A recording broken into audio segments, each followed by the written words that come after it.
Hello दोस्तों, नमस्ते, प्रणाम। मैं आप लोगों की खुशबू यादव अवधि गीत के चैनल पे दोस्तों आप लोगों का स्वागत है। आप लोगों के बीच में मैं एक प्यारा सा सोहर उठान गीत सुनाने जा रही हूँ, जो कि आप लोग बहुत पसंद करते हैं। दोस्तों कैसा लगेगा कमेंट में ज़रूर बताइएगा।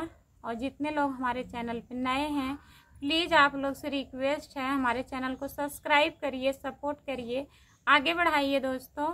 और हमारा सोहर का उठान गीत कैसा लगेगा आप लोगों को कमेंट में ज़रूर बताइएगा।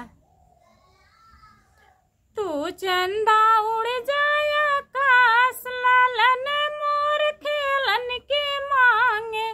तू चंदा उड़ जाया आकाश, लालन मोर खेलन के मांगे। खेलन के मांगे लाल बाबा के गोदिया, खेलन के मांगे लाल बाबा के गोदिया।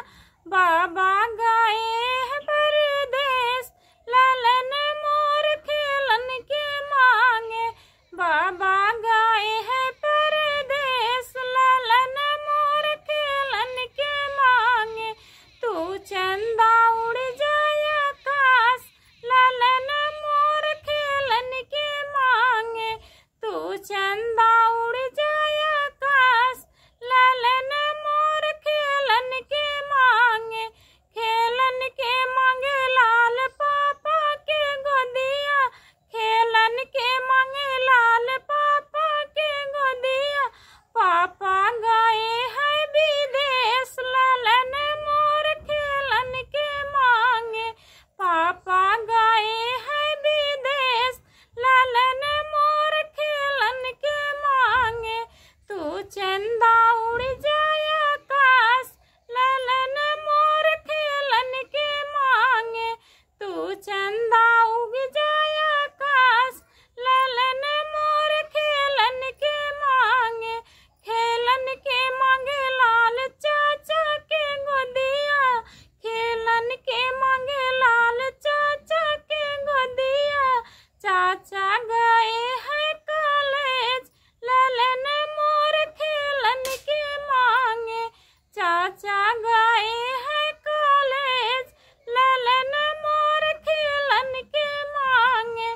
तू चंदा उड़ जाए आकाश, लालन मोर खेलन के मांगे।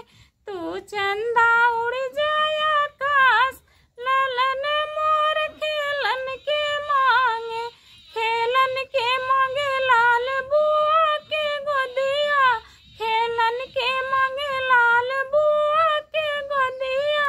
बुआ गई है ससुराल, लालन मोर खेलन के मांगे।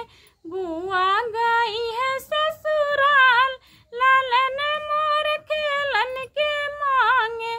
तू चंदा उड़ जाए आकाश, लालन मोर खेलन के मांगे। तू चंदा उड़ जाए आकाश, लालन मोर खेलन के मांगे।